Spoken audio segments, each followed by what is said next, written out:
कानी बहू। किशोरी लाल जी के बेटे राघव की शादी की बात जगह जगह चल रही थी, लेकिन किशोरी लाल जी को कोई लड़की पसंद ही नहीं आती थी। और उसकी एक ही वजह थी, किशोरी लाल जी का लालची होना। उनको लड़की वालों से मोटा दहेज चाहिए था और इसी चक्कर में एक दिन वो एक बहुत पैसे वाले के घर अपने बेटे का रिश्ता लेकर पहुंचे। उस आदमी का नाम था ओम प्रकाश। देखिए किशोरी लाल जी, मेरी एक ही बेटी है और मेरी सारी संपत्ति जायदाद सब कुछ मेरी बेटी नैना का ही है। पापा, नाम से लगता है बहुत खूबसूरत होगी। कितना अच्छा नाम है ना, नैना। ओ, वैसे बात तो सही है आपकी।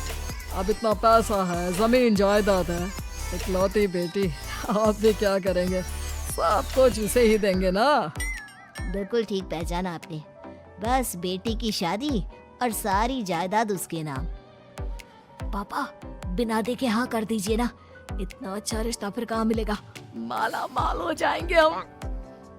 मैं अपनी बेटी को बुलाता हूँ। अरे नहीं नहीं नहीं नहीं, आपकी बेटी का नाम नैना है, सुनकर ही लगता है बहुत सुंदर होगी। रहने दीजिए अंकल, मैं तो आपकी बेटी के नाम से ही इतना खुश हो गया हूँ कि उसे बिना देखे शादी करने को तैयार हूँ। अब तो मैं उसका चेहरा सीधे शादी के बाद ही देखूंगा। और इस तरह राघव नैना का चेहरा नहीं देखता और उससे शादी कर लेता है। शादी के बाद अपनी सुहाग रात पर जब राघव नैना का घूंघट उठाकर देखता है तो नैना की आंखें बंद थी। कितनी खूबसूरत हो तुम नैना, जरा अपनी आंखें खोलकर मेरी तरफ देखो तो सही। नहीं, मुझे शर्म आती है। अरे, मैंने तुम्हें शादी से पहले भी नहीं देखा और अब अगर तुम आंखें खोलकर मुझे देखोगी भी नहीं तो मुझे अच्छा कैसे लगेगा? इससे पहले कि नैना अपनी आंखें खोलकर राघव की तरफ देखती, अचानक से लाइट चली गई और राघव नैना को पूरी तरह से देख भी नहीं पाया।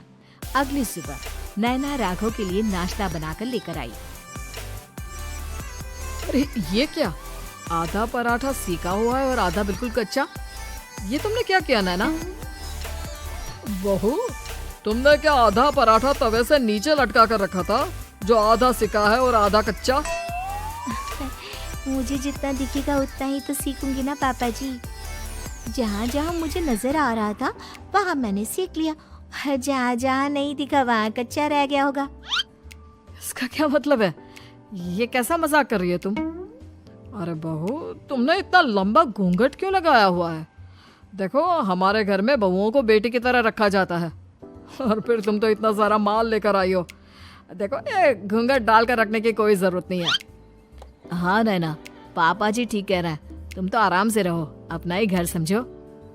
नैना अचानक से अपना घूंघट उठा लेती है। अरे ये क्या पापा, नैना की तो एक आंख फूटी हुई है। नाम से नैना, लेकिन ये तो कानी बहू निकली। मेरे साथ धोखा हुआ है, धोखा। बिना दिखाए अपनी कानी लड़की मेरे संग ब्याह थी। मुझे कानी बीवी नहीं चाहिए। मुझे अभी ओम प्रकाश जी से बात करनी पड़ेगी। आखिर उन्होंने मेरे साथ ऐसा किया क्यों? अरे, आप लोगों ने ही तो पापा से कहा था कि आप लोग शादी से पहले मुझे देखना नहीं चाहते। अब मेरे पापा पर क्यों इल्जाम लगा रहे हैं? अरे लेकिन उन्हें बताना तो चाहिए था ना कि तुम कानी हो, एक आंख से तुम्हें दिखाई नहीं देता। किशोरी लाल और राघव नाराज होकर ओम प्रकाश को अपने घर बुलाते हैं। पापा जी, ये आपने क्या किया? शादी से पहले बताया क्यों नहीं कि नैना की आंखों में परेशानी है? अरे, आप ही ने तो लड़की देखने से मना कर दिया था। और लेकिन आप बता तो सकते थे। आपको तो हमारी बेटी की प्रॉपर्टी चाहिए थी, वो भी पूरी की पूरी। अब क्या हुआ अगर उसे आधा दिखाई देता है? प्रॉपर्टी तो आपको पूरी मिल गई ना।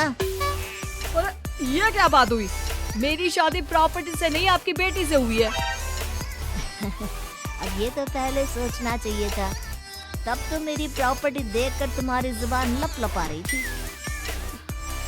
लेकिन मैं कानी लड़की को अपनी बीवी बनाकर नहीं रख सकता। पापा, कुछ करिए ना आप।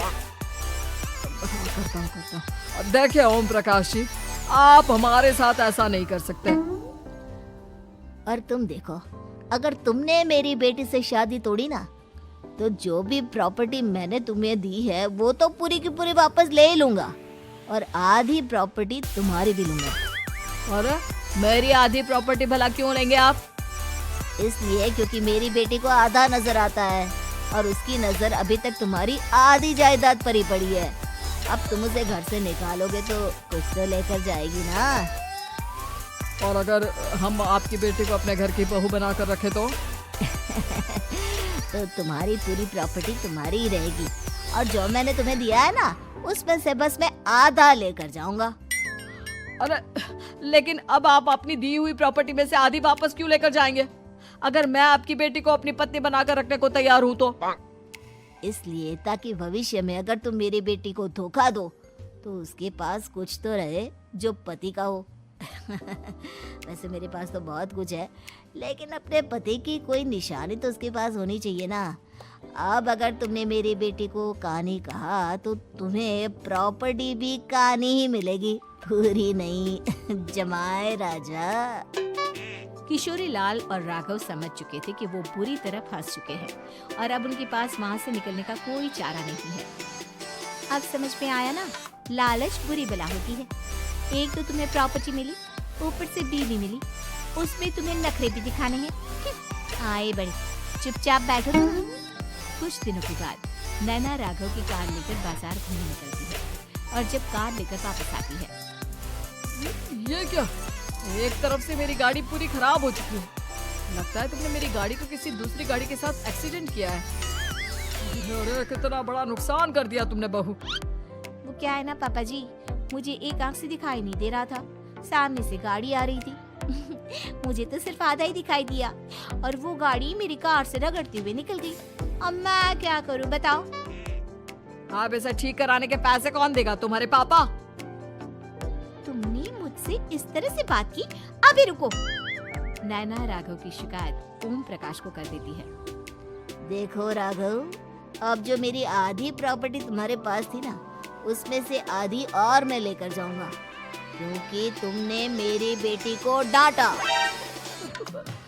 अरे नहीं नहीं पापा जी, गलती हो गई, माफ कर दो। गलती की तो कोई गुंजाइश ही नहीं। अगली बार मेरी बेटी को डांटा तो बची हुई आधी में से आधी और ले जाऊंगा। लालच के चक्कर में हम दोनों ने बहुत बड़ी गलती कर दी बेटा। एक तो तुम्हें कानी बहू मिली और ऊपर से जो माल मिला वो भी काला। इस तरह राघव की हर एक गलती पर ओम प्रकाश उसकी प्रॉपर्टी का आधा आधा हिस्सा लेकर अपना सारा माल वापस ले गया और राघव को कानी बीवी से काम चलाना पड़ा। भाई लालच वाकई में बुरी बला है।